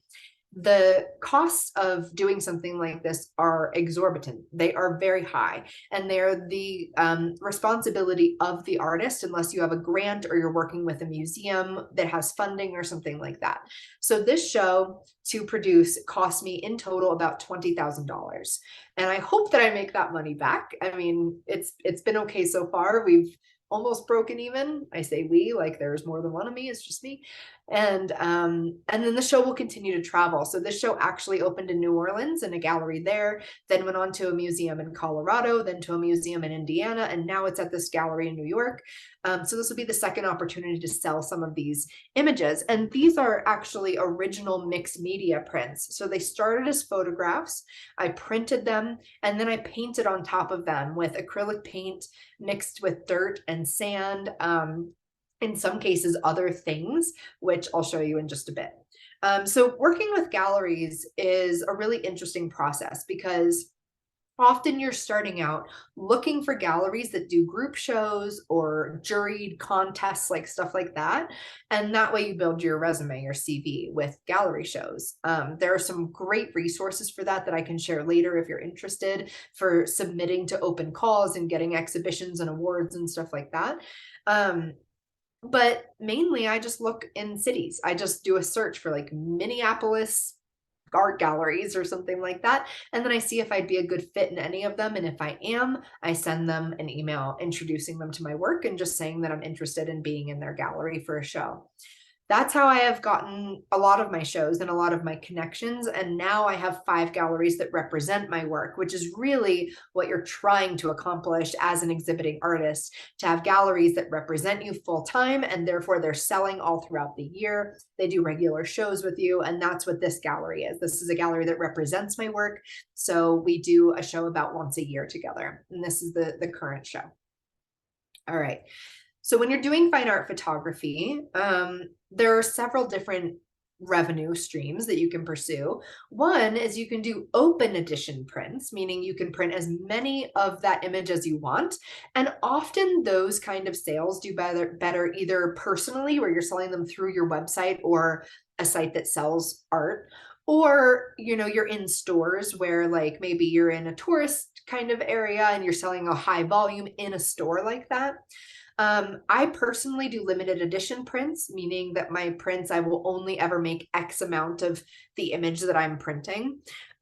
This particular series, they're originals, so these are one-off offerings, but I offer 2 reproductions of each one. And so that's a limited edition of 2 plus the original. And that usually works better in galleries where they have a lot of clients that are coming to purchase at a higher price. That's kind of what can be expected there. You could do commissions, which isn't technically fine art photography because that implies that you are doing it for yourself first and foremost and then for other people. But I think it still counts, because when I get hired for commissions, for example, a band photo shoot, a book cover photo shoot, like those things, it's very much like I'm the creative director as well. And so it's really kind of what I want. And then licensing. I license my images all the time for book covers and albums and movie posters and things like that. And that's really cool too. So here's an example of a commission shoot that I did for just an individual. She was just a lovely individual named Adrienne who just wanted images that represented how she was feeling at that time in her life. And so she flew out to shoot with me. We did the shoot in about 3 hours, produced these 6 images. And that's how I do that. I have a flat fee that I charge for the shoot. They get 1 image, both digital and printed at 20 inches. And then any additional images cost an extra fee. So that's how I usually do that. This was, again, a commissioned shoot that I did. This one as well. This was actually a commission for a dress. This was for an album. This was also for an album. This was for an opera singer. And she wanted this sort of like, I think I can't remember what her album was called, but it was about like chaos and peace, basically. So she wanted both of them. And so that was the front and that was the back of the album. And then that's kind of a low res, image that I pulled from the internet, but that's what it ended up looking like. This was another album cover that I did that was quite complicated for this heavy metal band called In This Moment. Again, sorry for these low res images. I'm like pulling from the internet and can't find high res book covers and stuff. But I did each of these images for this re-release of this popular series. And so this one I had already done. So she licensed it. And then when they decided they were going to re-release the whole series, I was commissioned to do these 2 images as well to go with the series. Same with this. Okay, and then this is just my newest body of work that I was going to run through very quickly to finish talking about the kind of business side of what I do. So as I created this series, this is called Samsara. It's my newest body of work that I released a year ago. And in this body of work, it's very textural, sculptural, paying a lot of attention to the shapes and different movement within the images, and much more abstract in a lot of ways than anything I've ever done. And this was a very intentional pivot for me. I wanted to do something less literal in terms of, you know, what you see on the paper, and instead make it a little bit more abstract. And this is just testing me and testing my audience to see what resonates, you know, and what collectors like versus what people on Instagram like and stuff like that. And so all of these images were created from that mixed media perspective. They were shot very much as you see it in camera. Like for this image, I shot, I got a bunch of styrofoam and glued these balls to the styrofoam pieces to create this sculptural look. I found dead bird wings and talons to use here. This was definitely a composite, but again, trying to use as many real elements as I could. In this coffin picture, there was only one coffin, but I had this glass coffin commissioned, and then I filled it with 50 gallons of syrup, which was super fun. But yeah, each of these are just different, very different from the work that I had been doing, in that they are very dark, not super pleasant, but also very very physical, and I really liked that. And so for this image, for example, I just asked strangers on the internet to send me hair that they had like from their heads, and they did. And so I got 30 packages of hair in the mail, and I used that actual hair to paint into the image. And so these little strands that you see are people's actual hair painted in there, and I just thought that was so cool to do, to have these moments where other people are literally integrated into the images that I'm creating. Okay. So all of that to say, this question, which is, what is impact? And I haven't used that word a lot in these 2 hours, but it's a word that really resonates with me, and that I think is directly connected to your purpose, your why, your sense of being an artist. It's all of those things wrapped together. It's impact, and impact is how we affect the world around us and people around us. And this question gnaws at me like at night. Why do some people achieve this great impact and others don't? And that's a very subjective thing to say. Some people will say, I lived a very, very quiet life with my family, and that was enough for me, and I made a great impact on them. And so I'm not trying to judge what big impact is, but I'm trying to judge why some people feel that they have achieved it and why others have not. And I really think it comes down to understanding your purpose, being able to communicate that to other people, and then essentially affect other lives because of it. And really, purpose is what it is. What drives you. What sort of feelings and meaning there is behind your life, and how you can give that to others. And then also, people who make an impact know how to let go. You have to be able to give something freely to make an impact on somebody. I really believe that, whether it's love or something physical that you're putting into the world, whatever it is, it's this idea of impermanence. And so knowing your purpose, knowing how to let go of what you create and what you put out there so it can belong to other people, is how we create impact. And creating impact is the crux that everything depends on people being receptive to our work, on business opportunities coming our way, and everything in between. Also, I think just being personally connected to what we do. So I'm going to stop sharing. We have a little bit of time if there's any Q&A. And I know that business overview is really fast and not in depth. So if there are any questions, please just hit me with it, because I have a lot to say. I literally teach a year-long business intensive class. Like, I could talk for literally a year. So I won't, unless there are questions though.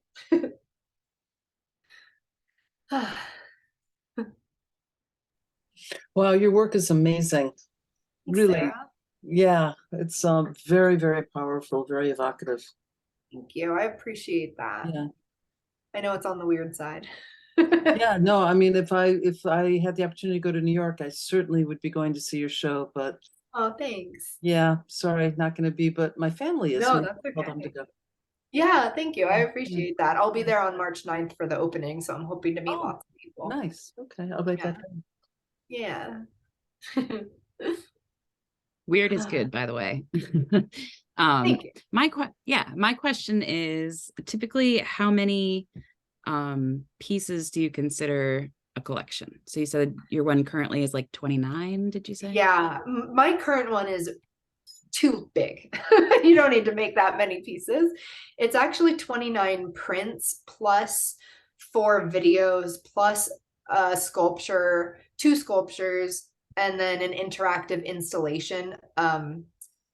And not all of that is in New York because the gallery is very tiny. So she was just like, please don't send all of that. Like, just send the prints. So that's really big. That's like And I did that because I knew that I wanted this series in museums, and museums tend to prefer much larger collections. So I did that. A good size though is about 10. Like that would be a very respectable size for a collection, and galleries would think that's very appropriate. So I usually aim for 10, and it can be less. Possibly, like for an online release, definitely it can be less. For a gallery, if it's a group show, doesn't matter, you know, but if it's a solo show, then 10. They'll probably ask for anywhere from 10 to 20 pieces, depending on the size of their space. But galleries love blank space. So that's the good thing, is you can have 10 pieces in a fairly large space and just space them out and make it work, and nobody cares. So yeah, 10 is a great number. And I would say also, when you're thinking about creating a body of work, whether it's for a gallery or not, but if it's in the conceptual space, it really needs to have both visual and conceptual cohesion that's pretty strong. I mean, a gallery wants to know that there's an idea behind the work. It's sort of like, think about making like if TED Talks were galleries, then like think of it like that, because they want you to come in with an idea that's very specific, that you're making a point about and that you have an opinion about. And so this latest work that I did, Samsara, the body of work is about, well, Samsara means the cycle of life from birth to death that all living things endure. And so it's about the cycle of grief and death. And it specifically looks at how other cultures view death and how they grieve compared to our very American culture. And just questioning, is that healthy or not? You know, and my opinion is that it's not, that we need to work on how we grieve as a community and personally, and that there's a lot of work to do there. So that has been more successful even with especially with museums. You know, a museum is never going to touch your stuff unless there's something you're trying to say. And so that's really important too. So I highly recommend having a real visual cohesion there, as well as otherwise conceptually. I'm going to just really quickly bring up, sorry, I mean, I know that I'm doing this presentation, but I also feel like I should stop talking, but I just want to really quickly show you, sorry, that's my email, don't mind that. I have under my gallery, you can see like, this is my general portfolio here. Like these images are just random, like whatever I make day to day. But underneath that, you can see there's Samsara here represented as a cohesive body of work with a digital virtual exhibition that you can tour. So if you have any interest, if I may say so, it's a pretty cool virtual exhibition. I have voice recordings for every single piece, so you can listen to what they're about and what the meaning was and inspiration behind it. There are also like more, their videos are in there, there's poetry in there, etc. And then I have, you know, this series, which again, like really specific look to it, that I think is really important. This is the last series that I exhibited in that gallery that the new work is in. And you can just see right away, like how cohesive the work looks to one another. And each one is about a very specific topic. And then this is my first series that I ever created in 2016, where I built a room inside my studio and shot only from the top down with no windows or doors, sort of making a statement about mental health. And so that's that. So just some examples of different series that I've created. Okay. Any other thoughts or questions from anybody before we wrap it today? Have you ever had any conversations with Stephen King? I bet you two would love that. I bet you two would have wonderful conversations. I would hope so. But you know what's kind of funny is that I'm actually terrified of everything. So like I've only ever read Stephen King's like fantasy books and never a horror story. I cannot watch anything remotely scary, like at all. Wow. Which is why I create work like this in part, actually, because I feel the need to take control over what I'm afraid of. And so this is my way of saying, like, you know, this would normally terrify me, but if I'm making it, then it's okay and it feels better. And so, yeah, I like to think I've become more brave over the years, but my husband would say no, because I won't watch any scary thing with him. It makes him so sad. Wow. Yeah. Okay. Anything else I should speak about before, or any other questions? I have a quick question on the practical side. Yeah. For being here, Brooke. I think during your talk here, if I believe I heard you say something about as you collect images that you photograph all kinds of things. Do you have a special way of storing them so you can retrieve them, or is it random? Like most, As far as the digital files or physical things? Digital files. Right. So yeah, I keep them on a hard drive, and I keep them in my stock folders and stuff like that. And I just try to label them as best I can, but I don't have, like, I don't keyword things or metadata thing. I don't know what the right terms are. I don't do that stuff, you know, to categorize anything. And maybe I should actually. I mean, there have been countless times where I'm like, oh, I swear I took this picture and I just don't know what folder I put it in. So that would be good. But no, I mean, I just keep them. I just open Bridge, go to my stock folder, take a look. And I do have a work in progress folder on my computer where I keep things that just aren't working, and maybe I come back to them later. So I have a work in progress folder, but I tend to delete that at the end of the year. I'm like, well, if it hasn't happened yet, I'm getting rid of it. So I don't keep a lot of files, to be quite honest. That it's pretty sparse over here. What are the chances that you are looking for a specific file and you come across something else that gives you inspiration? Oh yeah, all the time. And there are also times where I've shot something that's quite a simple image. Like, for example, this happens every year. There'll be a blizzard and I'm like, oh, it's so beautiful. And I'll run out and I'm like, I don't even know what I'm doing. I just know that I need this. And so I will go and photograph myself just like running in the blizzard or something. And then only later will I look through all my stock images and think, okay, what could I like add to this to actually make this interesting? And it's not the most common thing that I do. I mean, usually I go out with an idea, but every once in a while, something is just too good not to photograph. And then I've got to figure out how to make it interesting. So that's sometimes happens. Yeah, that's awesome. Well, thank you very much. Thanks. So Brooke, when you photograph, I'm sorry, Jamie. When you photograph, do you ever have an assistant photographing you? Are you on a tripod? Or is this totally solo work you're doing? It's almost exclusively solo work. I have a tripod, I have a remote. I don't like people, so I tend to be alone. And I would say 95% of it is just me by myself. But there are certain images that just cannot be achieved by myself. I'll see if I can bring up this image while I tell you about it that I did this year where, well, I'm sure that I can actually. While you're looking for it, because look, yeah. when you were squatted up on the stool, you said that you had to take a lot, you had to get off the stool and you had to run and move the thing. How did you get your exact position? It took a while. I mean, mostly it was me falling off the stool most of the time. And so wasn't great. But here's the thing. So one thing that I didn't say with that is that once I had my focus on the yoga mat that was there on that stool, I locked my focus to manual focus. And so it wasn't that every time I had to run and move the yoga mat and sit down, I could click my camera, then run and sit down. So it took one step out of it. And you'd be amazed at how long 10 seconds is actually. My camera wasn't that far away. So I had to take 2 steps to the stool and then plop down and pose, but it took some practice. Right, but you had to maintain the exact same focus when you got back on. I mean, even if your hand was slightly a centimeter, millimeter off. Yeah, it's hard. That's all I can say. I mean, I wish I had an answer like, oh no, this is exactly what I did. No, it's just trial and error, honestly. I practice the pose before I do it. Typically, like I'll take one test shot to make sure that it's how I want it. And then I try my best. I mean, I remember sitting on that stool thinking, okay, like half of my butt cheek is off of this stool. I have to remember that, you know what I mean? Like to get the exact spot. And yeah.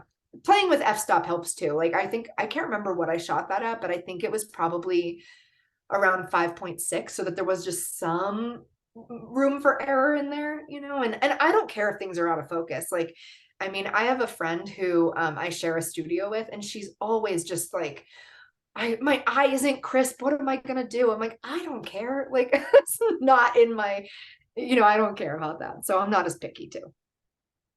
Yeah. Oh, right. I was looking for an image and I forgot, but it's here. Don't worry. Somewhere.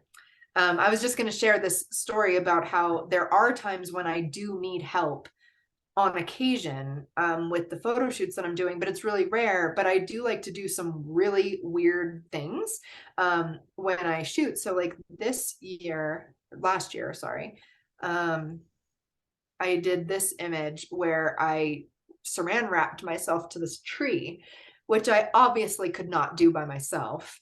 And so I stood on a stool and my friend started wrapping around the tree. And then once she got like up to my waist, we could take the stool away and I was completely suspended. And so this was all in camera aside from the coloring and stuff. But that was, sometimes there are things like that where it's just like completely physically impossible or too dangerous to do on my own, which does sometimes happen. Like particularly if I'm going to be shooting in like water that's a little dangerous or something like that, then I'll have somebody there. Or if I have heavy things, like I'll beg my husband to come and he usually says no anyway. He's like so not into the whole situation. But I just have one more question and then I won't ask anymore. Do you have any catalogs or any books or anything of your? I do. Let me grab it from my closet as I keep talking to you. Yes, I have several. Oh, Jamie has it. Oh, well, that's the one I don't have here. So thank you. So that one is a bit of a how-to book about inspiration. This is my newest book, which is a coffee table book. It's pretty large and extensive. It has over 200 images in it. Yeah. So those are the two that I have out. Yep. Yeah. One more question. Sorry. Because this is who I am.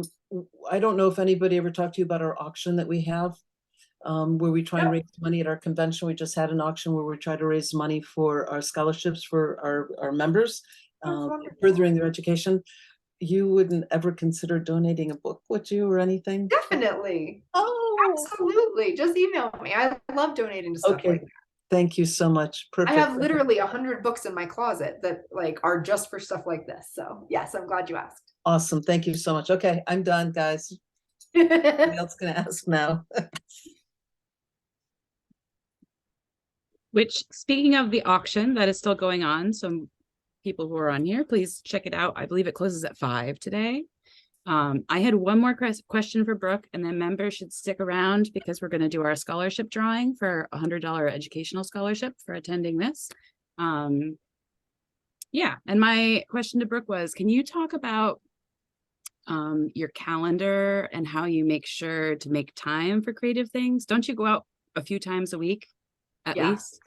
Yeah, I create a lot, and I have two answers to this, like a very practical answer and a more like woo-woo answer, but I think it's important anyway. So I talked a little bit today about the importance of purpose and knowing your purpose, and I really truly believe that this is the difference between people who are able to create the amount of work that they want, whether that's a lot or a little, whatever, and people who are not. And the reason why I say that is because I know exactly what my goal is in my life. So like every day I wake up and I know what I want to accomplish, not necessarily what the image is going to be or what I'm going to make, but I know how I want to make people feel. I know the impact I want to make in the world. And so when I sit down to work, I'm not sitting there like, what am I going to do today? Like I have ideas all the time about how I can further that impact. And so when I sit down to work, I swear, like, I've been thinking about this a lot. I really think that time is not the same for people.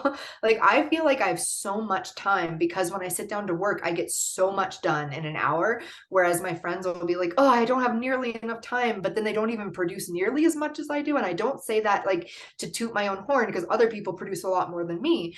I'm just saying like there are different, ways of thinking about this. And so I really truly believe that knowing what impact you want to make is vital to being able to go out and really make the most of your time. And so an example I like to use for this is we took in our first foster child in December 2019, and I remember being like panicked because I don't have biological kids, we don't have any other kids.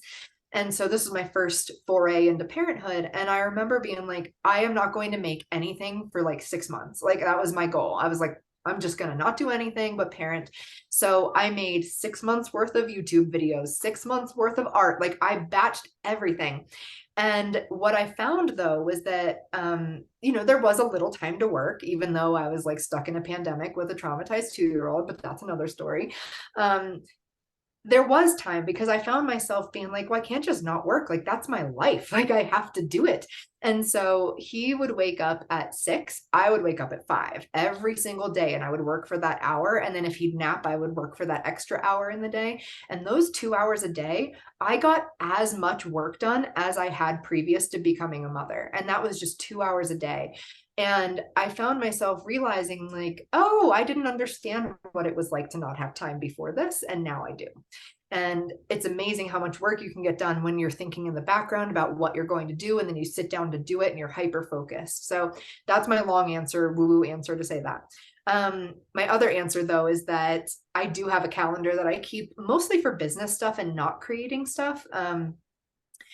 I schedule a lot of things for business. Like today's the day to look for galleries. Today's the day to write to galleries. Today's the day to, do whatever. But I have a very natural schedule, I think, to my creating process, which is that if I have an idea, I'm the most impatient person in the world. So like, I'm not waiting, I'm going to find a time to get up and do that, even if I have to be out the door at 4 a.m. to do it. And that's why I think it's so special to have a career in what really is your passion, because it's not like, oh, it's 4 a.m. I don't want to have to do this work. It's like, oh my God, I get 2 hours to go do this thing that I love. And so, yeah, I create several times a week, and sometimes a lot less. Like we welcomed our newest foster son three weeks ago, and I have not made anything, for 3 weeks. And that's part of the process sometimes too. But when I'm ready, a lot's going to come out of me. I can say that. Any final questions? That's interesting. Sorry, here I go again. That's interesting because we had a whole sort of pseudo time management workshop all day yesterday. So totally the antithesis as to what sort of she was saying. So and I totally get that. Yeah. And I do think it's important to make time for these things. Like if I were the type, I give advice all the time. If you're the type of person that is not necessarily doing the work every week that you feel you should be doing, then obviously schedule the time for it, like that's something that just has to happen. And I used to do that more than I do now. I think that also it depends on where you are in your process, in your career, in your craft.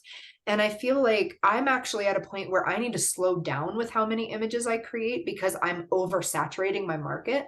And so I'm not worried anymore about this 3-week period where I'm making nothing, and like, that's not that big of a deal to me because I've literally published over 1,000 images. So it's not like I can't keep up with social media or like, something's going to flag. It's just, it's okay now. So I do agree though that if the work isn't being produced regularly and that's a struggle, schedule it. And I used to do that. I used to schedule on my calendar days when I would just create. Yeah.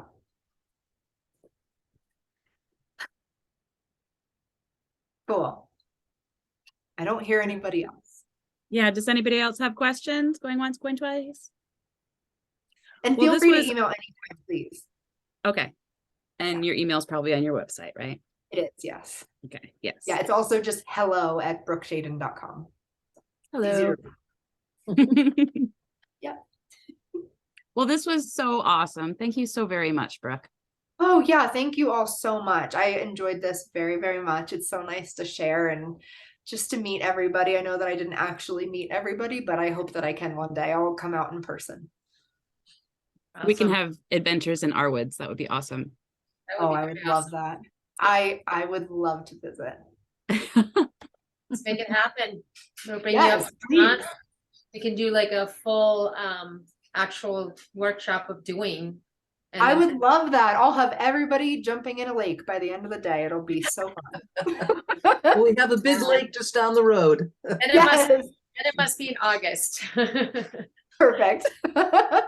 We could do quarries instead. Oh yeah. Rock quarries. Oh yeah. Oh yeah. I would love that. All right. Awesome. It's a date. Awesome. Okay, so members, we are going to do our drawing for scholarship. And I do realize that we forgot to do it yesterday. So I'll gather the names while we're on break and we'll do it the beginning of the next one. As well as our Ivan and all of that will be during Shannon's. So to share the screen. Did I miss anybody? Natasha, me, Karen, Sarah, Wayne, John, Katie, Lori, Kelly, Leah, Robin, Brian, and Heather. I had 13 people here today. Mark Sweeney, it's 12 people in total. Lori, Okay. James, Natasha, Wayne, Heather Perkins, John Adams, Katie, Leah Cassidy, Sarah, Kelly Schultz, Robin Foster, and Karen Ward. Perfect. Okay, and you guys can see the wheelio? Yep. All right.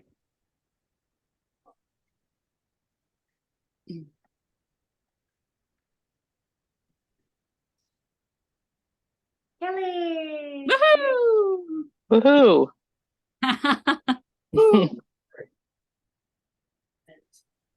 All right, how do I unshare? Awesome. So I don't have our booklet in front of us. Our next speaker is when, Natasha? Shannon Squire, she's at 1 o'clock. Okay. So we'll see And people I- at 1, check out the auction. It'll, excuse me, last chance to order raffle tickets on the website. See It's you a guys in a bit. 50-50 raffle, Jamie? The raffle, first place is the 50-50, second place is a 1-year membership to VPP. Perfect. Awesome.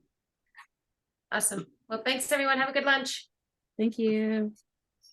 Thank you. See you. Bye. Thank you, Brooke. Thank you. I don't know how to unshare. Just leave.